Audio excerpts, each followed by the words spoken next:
Show me your heart. I know that it's beating. Tell me that you love me too. So I know your heart is true. 'Cause I need some proof of love. 'Cause I need some proof of love. 'Cause I need some proof of love. I want to talk about Celsius Network. They're doing a really cool thing, trying to revolutionize the way we think about financial services. Basically, they're offering their users up to 10% annual interest on their crypto deposit, and there's no secret to how they're doing it. That 10% comes from them sharing 80% of their profits, rather than the minuscule percentage the banks share. Celsius is giving our users $10 in BTC when they make a deposit of $200 or more in crypto or stablecoins when they use promo code LOVE. Go to Celsius.network. Hello, everybody, and welcome to Proof of Love. Today's show, we're going to be talking about sex at work. It sounds a little bit salacious. It's not as exciting as it sounds, but it is something that's coming up in the post-Me Too era. You know, how do you kind of manage the new workplace dynamic? And we've got a friend, Anita Teresa, coming in. She's an integrative health and sexuality educator with a background in visual and performing arts and somatic movement education. And she also has a sex and medicine summit. So we'll talk a little bit about that. Thanks so much, Anita, for joining us on the show today. And Lauren, hi to you as well. Hello. And so nice to meet you, Anita. We're really excited to have you. Thank you. Yeah, I'm excited to be here. I'm sorry that Stephanie can't join us because I think she would have enjoyed the conversation, but we will have to carry on. She's currently quite happy and taking some time off to enjoy her happiness. Yeah. So tell us a little bit about your background. That'd be great. Okay. I started out as a clinical social worker many years ago in Texas, Dallas, Texas, working with refugees and survivors of trafficking. And then eventually moved to New York and studied many alternative health modalities like hypnosis and yoga, somatic movement therapies. And I wound up working at NYU Hospital for 5 years. And I helped found the Integrative Health department there and worked with probably around 1,000 patients before surgery, doing hypnosis with them to prepare them for surgery. And I did a lot of education around wellness for the staff, for the doctors and nurses and the corporate clients of NYU. And through the course of that time, I saw that what's missing from medicine is, there's a lot of things missing, but one of the things missing for people in medicine is their own self-care and their relationship to pleasure and to their bodies. Because as I see it, most of people in Western medicine are trained to kind of think of the body like a car that needs to be fixed and relate to the body as a bunch of parts. And, you know, the holistic framework is that we're all these levels and layers of different, we're not just pieces and parts, there's a wholeness to us, and every aspect of us affects every other aspect. So your mind affects your body and vice versa. And when it comes to pleasure or sex in general, there's very little education. Even for people that are gynecologists or urologists, they get about 3 to 6 hours of training in human sexuality out of 8 to 9 years of school. Whoa. And these are the people who are handling people's genitals all day long, and they get paid for that, and that's what they do. And they have very little training in sexuality and understanding, like, wow, you might not want to approach a woman's body roughly, you know, especially if there's a history of trauma. And there's just very little training about that. And so I got inspired to create a summit that would bring education to people in the health and medicine world, to give them a range of perspectives from other people in medicine, like psychiatrists or neuroscientists. We had a neuroscientist who specializes in research on orgasm. So he found out all these cool things about orgasm in the brain, and, you know, interviewed him. And I had midwives, and I had sex experts from different backgrounds. And we did this summit for 3 years in New York. And I got so much amazing feedback from doctors all over the world who were like, thank you for doing this. This is so liberating. And we're so grateful you're doing this. After getting all of that feedback from thousands of doctors all over the world, I was like, well, let me see if this can be applied to a broader context, specifically around how we're approaching the conversation on sexuality in the workplace or professional environments. Because I saw that, if people who are highly trained, who are scientifically minded, can respond this way to having a conversation that's open and just human and compassionate around sexuality, I think anyone can. Anybody would benefit from that. So that brings me to today, just really looking at ways to bring this conversation into other contexts, specifically professional environments where we do see a lot of issues coming up between people, regarding sexuality and desire and how to navigate those difficult conversations. So I have a question for you. When you're talking about bringing it into professional environments now, is it more really to discuss or kind of alleviate the tension between men and women in the workplace and what's been going on since the Me Too movement and the fear maybe that a lot of men have and kind of the anger that a lot of us women have? Is it kind of to bridge that gap and to make it a little bit more functional, because people just don't seem to know how to talk to each other these days, and it's understandable. It's kind of scary for everybody. Yeah, it is. It's confusing. It's scary. There's a lot of it's a charged topic, and what I see is that people are starting with the ground zero, which is like, we need to put policies in place and we need to have minimum liability insurance, meaning like companies want to cover their ass. Understandably, they don't want to get sued. They don't want to have fallout. They don't want to have big, scandals anymore and have bad press. However, there's much more ground to cover than just the bare minimum of legal compliance. And it's like, how do we get to the root of some of these issues? How do we create better environments where people feel safe to even bring up these topics and to learn new ways of communicating around attraction, desire, relationships, like workplace affairs, power differential relationships. How do you know the difference between flirting versus harassment? If the person is good looking. I mean, that's the problem with this stuff, is that it's totally fine if it's a really hot guy. You're like, oh yeah, I thought I looked nice today too, baby. But then if it's, creepy Bob from down the hall, it's not exactly attractive.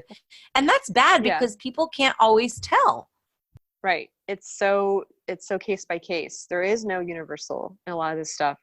And what I'm bringing are not rules. I'm not bringing like, this is what you should do, this is what you shouldn't do, or here's behavioral modification tactics. It's really just expanding awareness and getting more comfortable with talking about these things openly, and like understanding the where we've come from as a society and also where we want to go. Meaning, if we can transform this into something that's healthier and happier for everyone, we'll all benefit. We'll have a more productive, innovative society. We'll have a better workforce. And I mean, you think about it, historically speaking, women have not really been in the workforce or in public life for very long. It's pretty new in the modern world. And it's like, we're still figuring it out. We don't know how to deal with attraction in the workplace. We don't know how to deal with erotic feelings very well.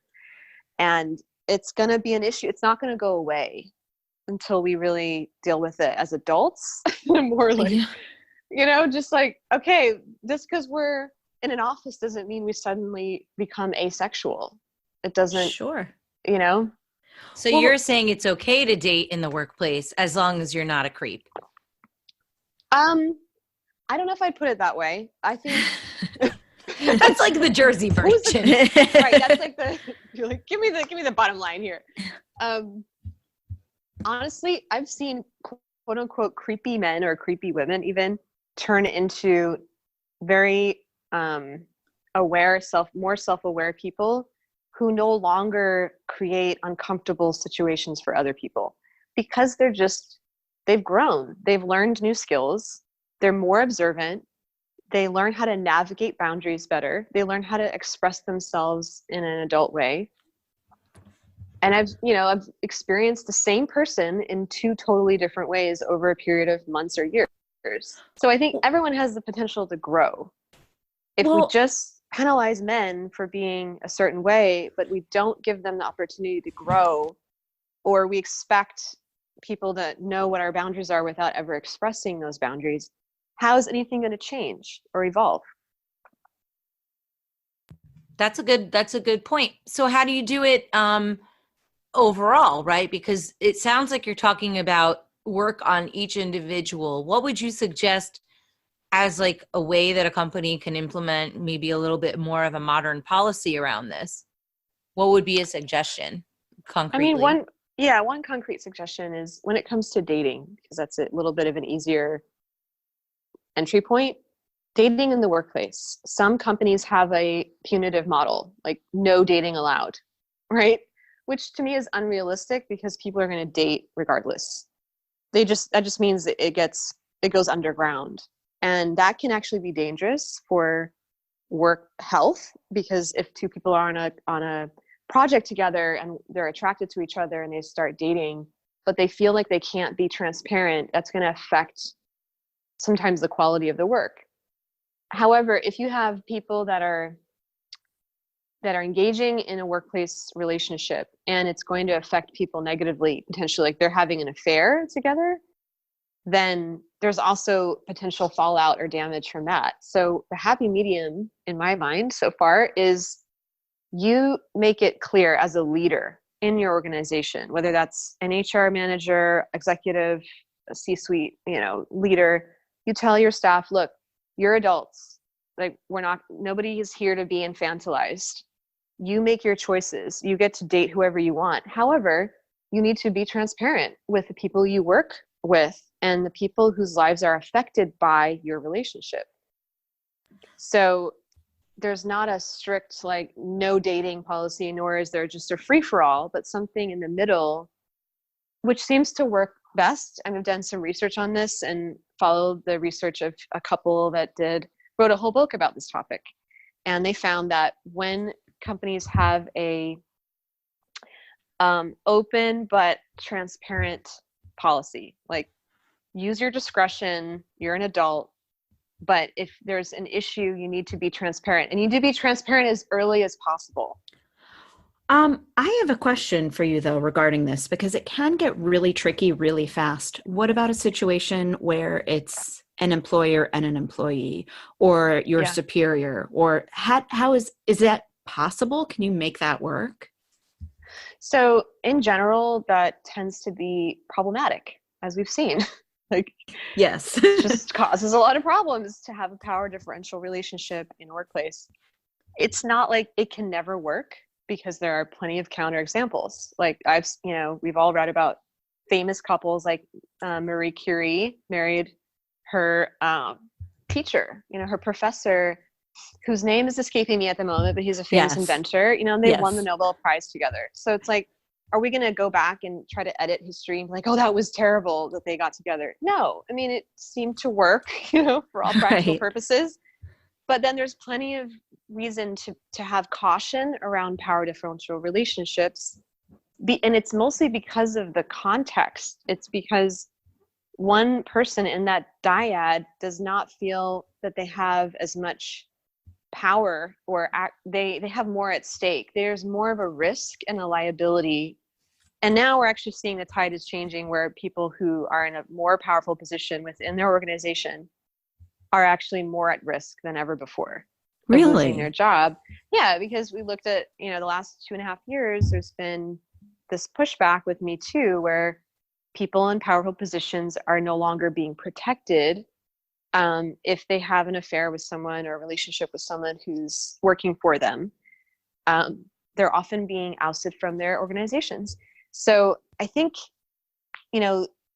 each company has to be very proactive about this conversation rather than waiting for it to blow up one day. There needs to be much more groundwork laid early on. I think startups really tend to focus so much on survival that they forget that these questions and these details actually have a huge impact on their bottom line long term and short term. I've seen startups blow up over scandals and affairs and mismanaged relationships. And so it's extremely important to have those conversations as early as possible. Like, what is our policy?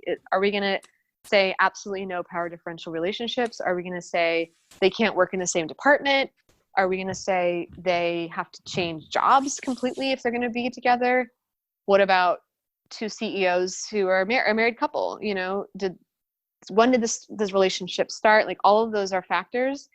And my role, as I see it, isn't to go in and say you should do X, Y, and Z. It's more like, let's have the conversation. Let's go into the inquiry and look at the potential risk for each of these scenarios. And then you decide what's best course for your company. So have you had any pushback? I mean, I know you probably don't want to call out any industries, and not asking you to with anybody in particular, but when you go in and you have companies that are bringing you in and you're doing this training and this kind of, it's almost like emotional intelligence training, it seems, just on the topic of sexuality. Have you had any pushback? And I'm just curious if it has been with men or women, or if it's an age generation type thing. Yeah, it's a great question. I mean, I have experienced caution and resistance. And I've experienced also a lot of excitement too, like, oh, this is great, this is the next thing. But it is a pretty edgy project, in that it's a little bit ahead of the curve. And so what I found is that a number of industries so far are not fully ready for it. They're still on the basics, like, don't touch people's boobs at work. Who needs to get the memo about that? I'm just wondering who hasn't figured that one out yet. Don't have sex with your boss in the office. Like, those basics, like, a lot of. Well, let's not get crazy here. I mean, you know, if he's hot. Just kidding. It's just like terrible. Yeah, like, that's a. You know, that's happened before. That's like the best place to do it if you're working with your boss. But we're still being like basics, like 101. Just, you know, don't expose yourself at the job. Don't pull your pants down. Like, just leave your pants on.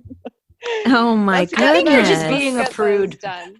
But, like, you know, now the pendulum has swung so far in the other direction that people are terrified to even express any attraction or, you know, like, ask someone out on a date in their workplace. And I don't know that that's healthy either. But really, to answer your question, it's one company in particular that brought me on to do kind of an intro workshop. They were like, well, just don't talk about don't talk about anything sexual.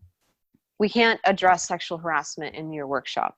What? And I was like, well, what's the point of the workshop? Aware Did they not get the memo? Like, okay.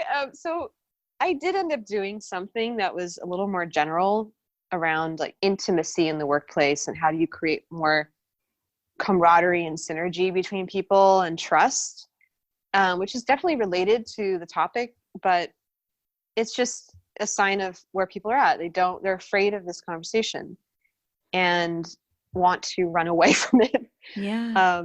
Another company that I approached with a partner of mine, a colleague,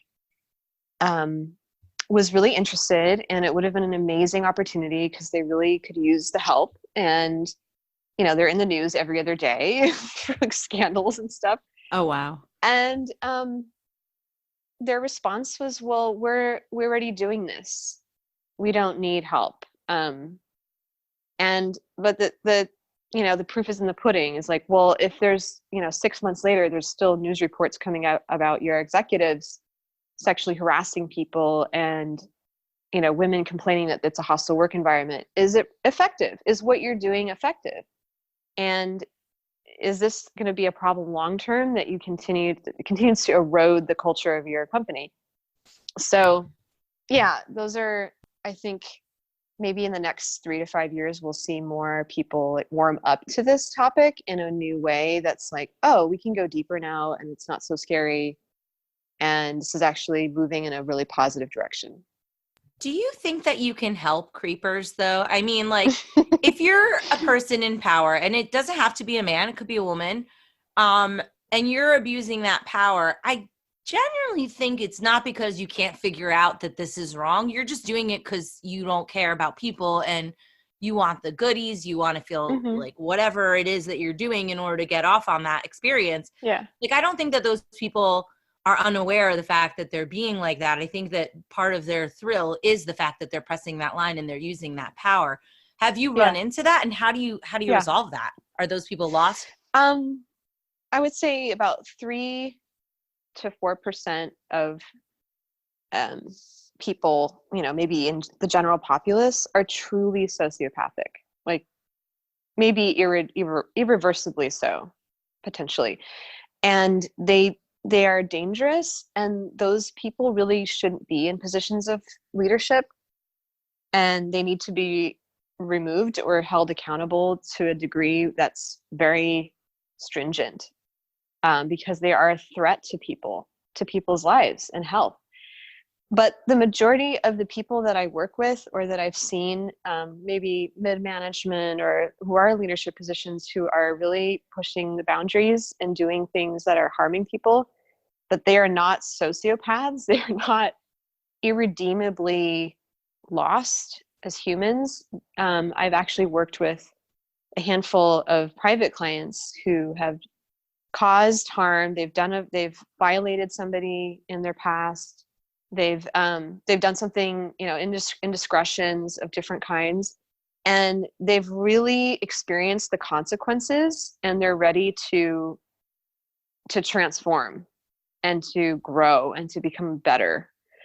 And when someone's willing to do the work and they show up all the way, and it's a hard conversation to have, but I'm committed to helping people who are willing to grow. If they're not willing to grow or to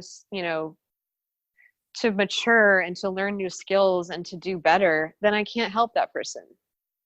That's out of my hands, so I don't really worry about those people. What happens is more and more, there's more pushback. And if they don't ever find themselves willing to change, they are going to find themselves out of a job, potentially. And, why wait till it gets worse and worse? And I just don't think we're going to see a society where people are getting away with as much anymore. But yeah, eventually the shit hits the fan. There are consequences. So well, what do you do about people who have different views? Like, sometimes a woman might get a little bit upset over something that was relatively innocuous. And frankly, I think that like there's almost a little bit of a hysteria on the Me Too side. Like, I know that Stephanie was not with us today. She would disagree with me. But the thing about the comic guy, remember he took a chick out and he, like, I don't know, made out with her and she didn't really like it. Oh, I thought Aziz that was a little bit of a stretch. Yeah. Aziz Ansari. Like, I thought that was a stretch. I was like, I don't know if you belong in the same category as Weinstein. And I think that guy might be a jerk, but like, do you ever kind of run into situations where you're like, all right, sister, I think you're getting a little bit upset over nothing? Or do you always side with the victim? Because maybe the victim is just being a victim all day long. And you know what I mean? They're not really realistic about interaction with humanity. I really think this is an important question, and I love that you asked it. And I interact with women who take responsibility for themselves a lot. Like, most of my cohort of women that I interact with on a daily basis, my colleagues, my friends, other professionals doing similar work, they're women who've actually trained, like done work to undo societal conditioning around being nice and not standing up for themselves or being silent when they should have said, that may be uncomfortable. Could you please in the future not do that? Without then, often there's a dichotomy. It's like there's women who feel really affected by someone's behavior, but do not speak up about it. And I don't think we can blame those women and say, you know, what's wrong with you? Why can't you speak up? Because it's so conditioned deeply to just be quiet and be nice and accommodate. For many women, not all women, but for the large part, you could say that's part of our conditioning. And so I think women need support around speaking up and stating their boundaries. And most of the time, people who feel victimized or feel out of control or that they don't have the power to speak up will resort to gossip or secondhand methods of trying to attain power of some kind. And I can't blame that. I mean, I've done it before. I've gossiped before when I felt powerless. And there's another way to go about it. There are other tools that women can learn and use in their daily lives that are far more effective at curtailing the things that really don't work for them in the workplace specifically or in general. Such as how would they approach that? Just so, being more for assertive? example, yeah, here's an example with someone like Harvey Weinstein. You know, it's kind of the extreme, but he was known for coming up to a young actress and being like, I would love to be your friend, and I help my friends in their careers, and I would love to help you with your career.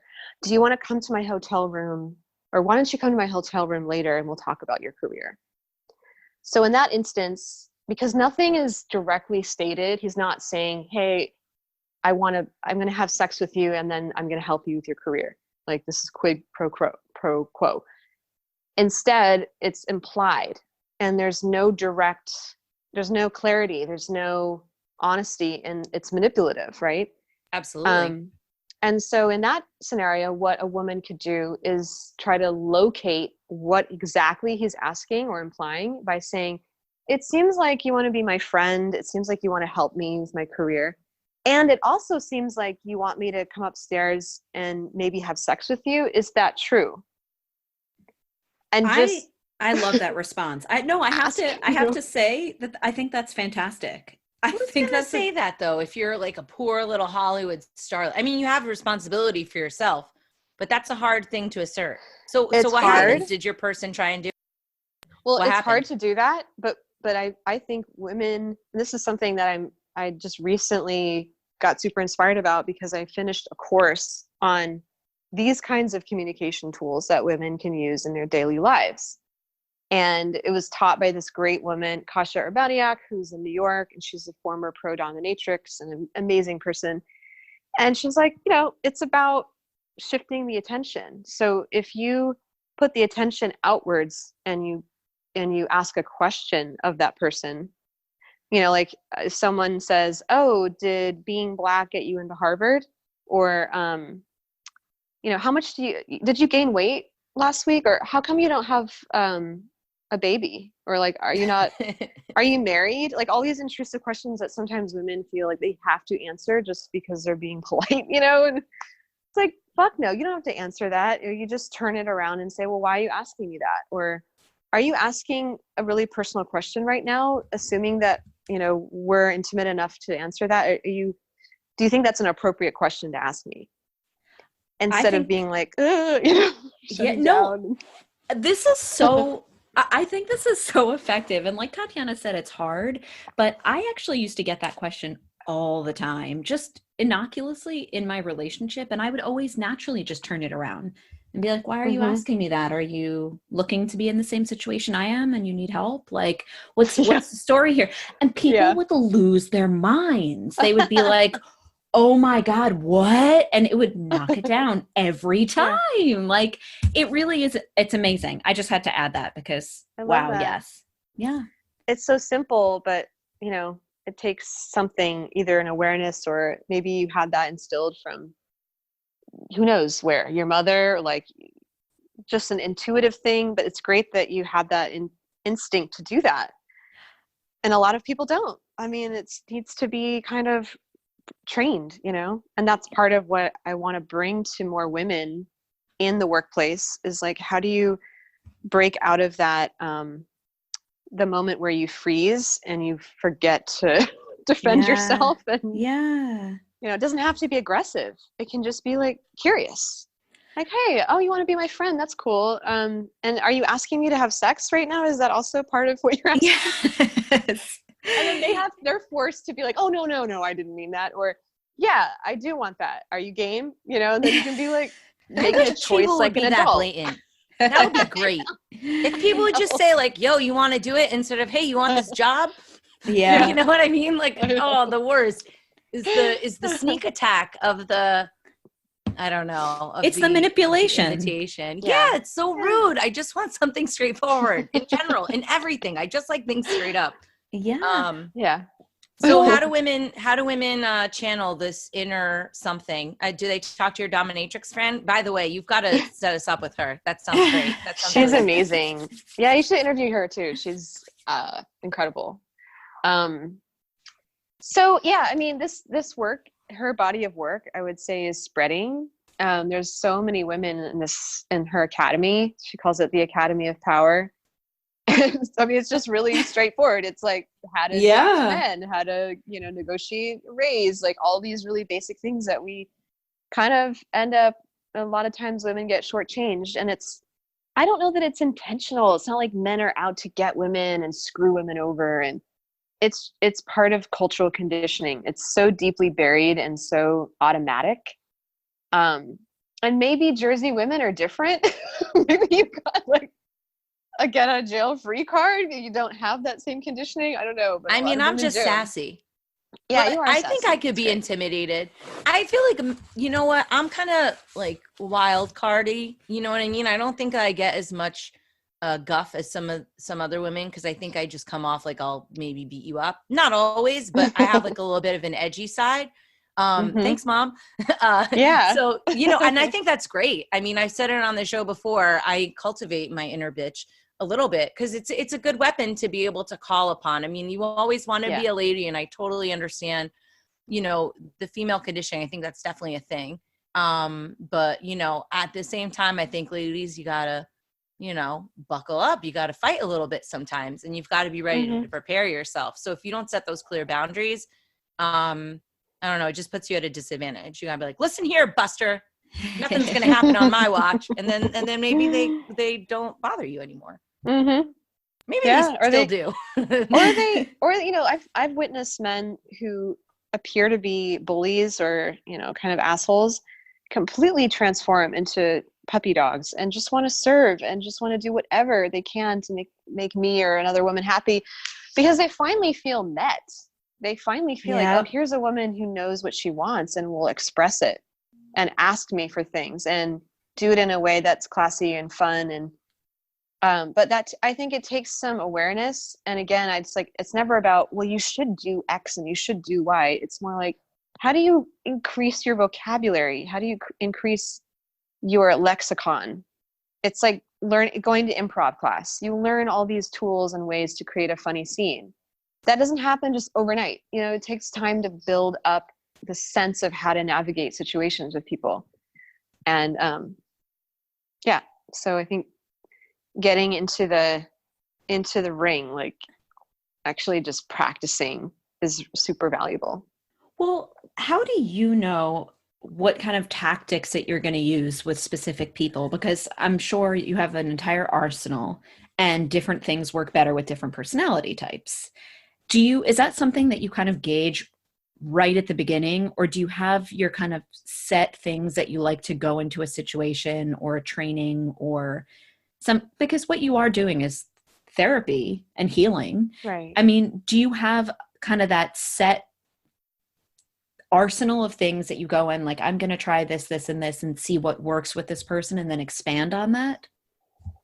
I don't really go in with a preset idea unless I've already had 2 or 3 conversations with the person. Like, I have to get a read on someone. I have to read where they're at, and meet them where they're at, because it's so wide ranging.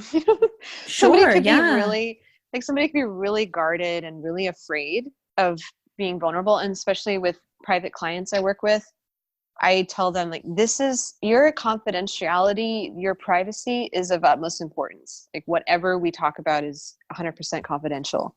And I maintain HIPAA level law on that, which is like medical standard. You don't disclose any data on that client that could at all be identifiable. Yeah. And so in doing that, I create a space where that person feels safe to open up. And I've had male clients tell me, like, this is the first time I'm telling anybody this. I have never told anyone. I had somebody share that they had date raped somebody a few years ago, and they didn't know how to move forward in their lives. And they had done a lot of reparative work already. And they But felt like, bad about it? They were they like, felt oh, horrible I about did it. something. And how did they know that they did it? That's wild. Yeah. Like, how did they Well, know I that they did mean- something bad after the fact? What was their excuse? This is so interesting. I know this Well, is fascinating. They were both on drugs. It was at a party. Yeah, that was a big, condition for what happened. He knew it was wrong. He didn't get consent. He totally pushed past her boundaries and, raped this woman at this party. And so he's done a lot of therapy, and there was no litigation involved. It was, she didn't want to go that route. But it's been a multi-year process of repair. And there's so few models of this in the public eye. Like, I know very few, if any.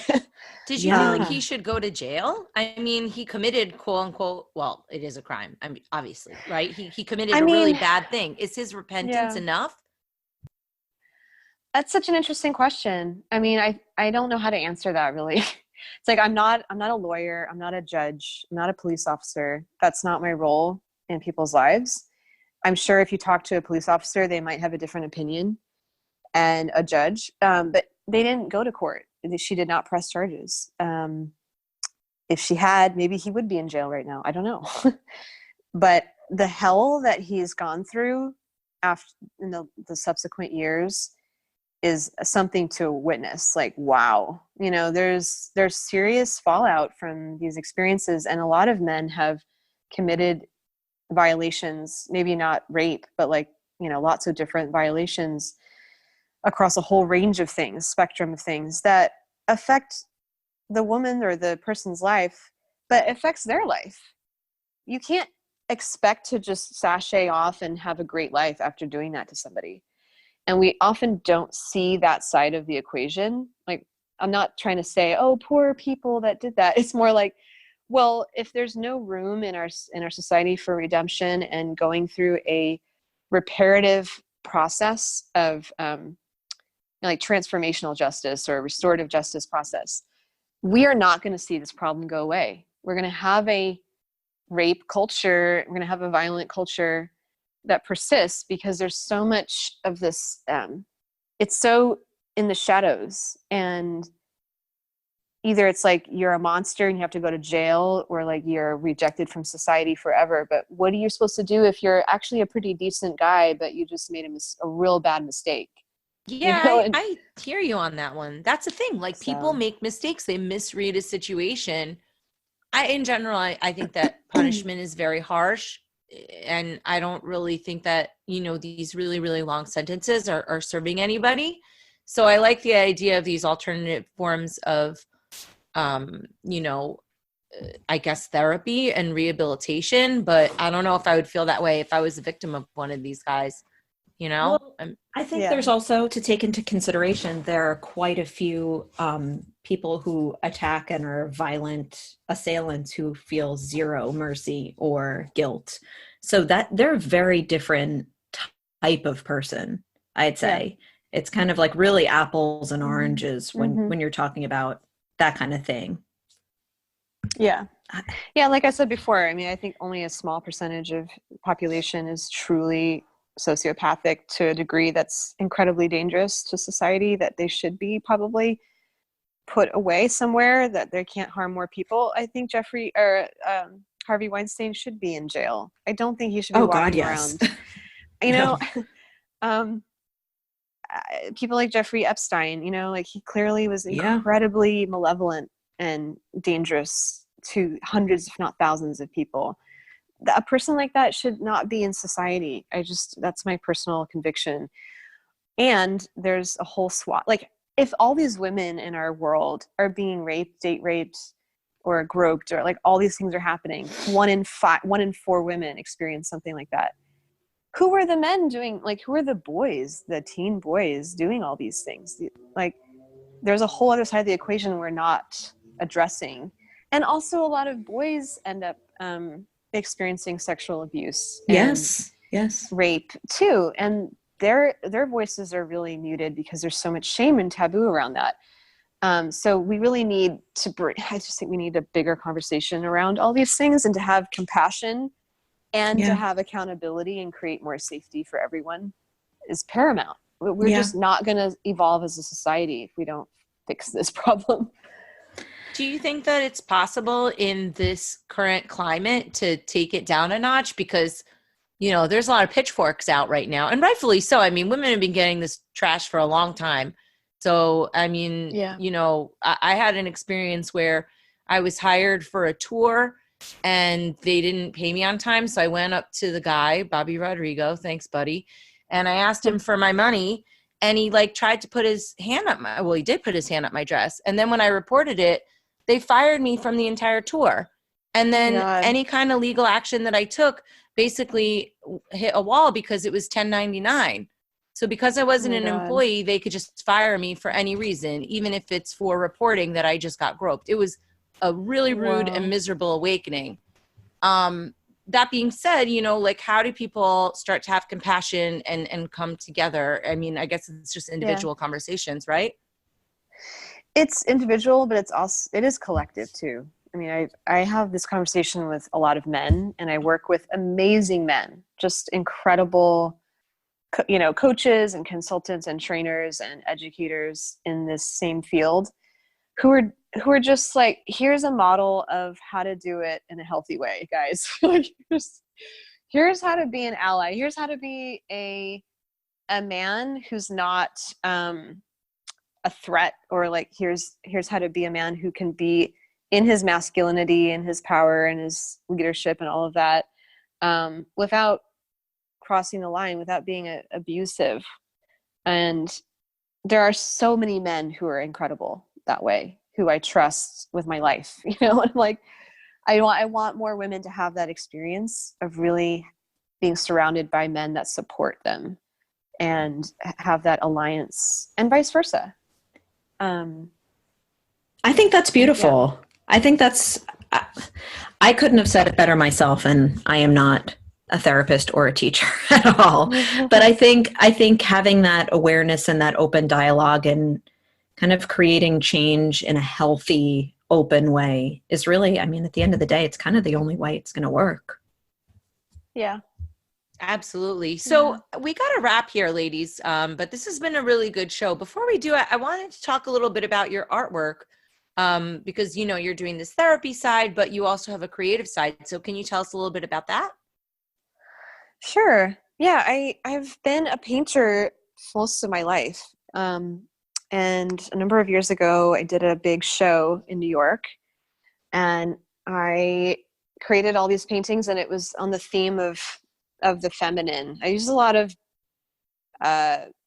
surrealist art. Like, I've been informed by a number of surrealist painters, and yeah, I still am in the process of sharing that work and that body of work. And I've always found that people who know me, like who get to know me, that's sort of how they end up finding my paintings or buying them or wanting, you know, just they really love that specific genre. But yeah, I work with oil and gold leaf and texture, and it does kind of tie into a lot of the work I'm doing in the sort of, you know, the clinical realm or the coaching and therapy, because it's sort of the visual representation of, can we just honor our feminine side, all human beings, like whether you're a man or a woman, just honor and respect that we're in these bodies that are so intelligent, and that our sensuality and our sexuality is something to be celebrated. And that, I think, is kind of the main theme of a lot of my pieces.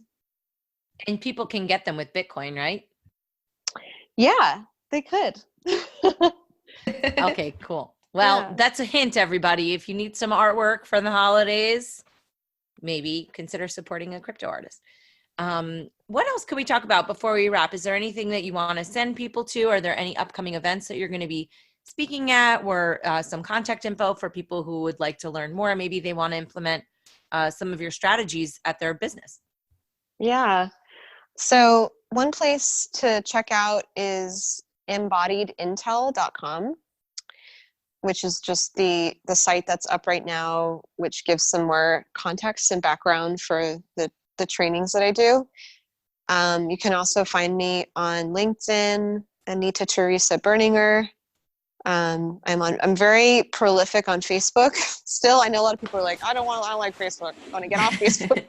But I tend to write a lot on there, and I have a page on for the Sex and Medicine Summit where I post a lot of content to people.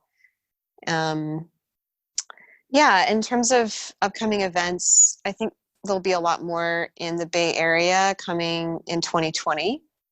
So, I'll be giving people updates on my social media channels for that. But yeah, thank you so much for just having this conversation and having me on today. Really appreciate it. I really enjoyed it. When we had originally talked, I was like, oh no, another Me Too conversation. Because I think that sometimes that gets a little bit crazy, but I thought this was a really good one. Same. And, it talked about these things in an adult and a realistic way. So thank you so much for sharing your perspective and your story. And I can't wait to maybe come to one of your events in San Francisco. Oh yeah. Great. That sounds amazing. Yeah, they're maybe we fun. can get Lauren to come north. Yeah, I would love it. Awesome. Very All right. welcome. Well, thank you everybody for listening to the show. Proof of Love comes out on Fridays. You can share this show with your friends. We'd really appreciate it. All of our socials are proofoflovecast.com, like a podcast, but a love cast. And if you like this show, but maybe you want something a little bit more crypto-y or political or activist-esque, you can go to thetatianashow.com, and we air those on Tuesdays. So thank you so much, Anita, one more time for joining us. Thanks, Lauren. Thank you. To our sponsor, Celsius Network. We'll see you all next time on Proof of Love. Bye. Bye. Show me your heart. I know that it's beating. Tell me that you love me too. So I know your heart is true. 'Cause I need some proof of love. 'Cause I need some proof of love. 'Cause I need some proof of love. Thank you for listening to Proof of Love. Please follow us on Twitter, Facebook, and Instagram at Proof of Lovecast. More episodes can be found at proofoflovecast.com. And make sure you leave a review on iTunes and tell your friends. Proof of Love has been brought to you by CryptoMediaHub.com, a boutique marketing and PR agency for Bitcoin and beyond. You are listening to Proof of Love with Tatiana Moroz, Dr. Stephanie Murphy, and Lauren Kasovitz. This show may contain adult content, language, and humor and is intended for mature audiences. If that's not you, please stop listening. Nothing you hear on Proof of Love is intended as financial advice, legal advice, therapy, or really anything other than entertainment. Please take everything that you hear with a grain of salt. Oh, and if you're hearing us on an affiliate network, the ideas and views expressed on this show are not necessarily those of the network that you're listening on, or of any of the sponsors or affiliate products that you may hear about on the show.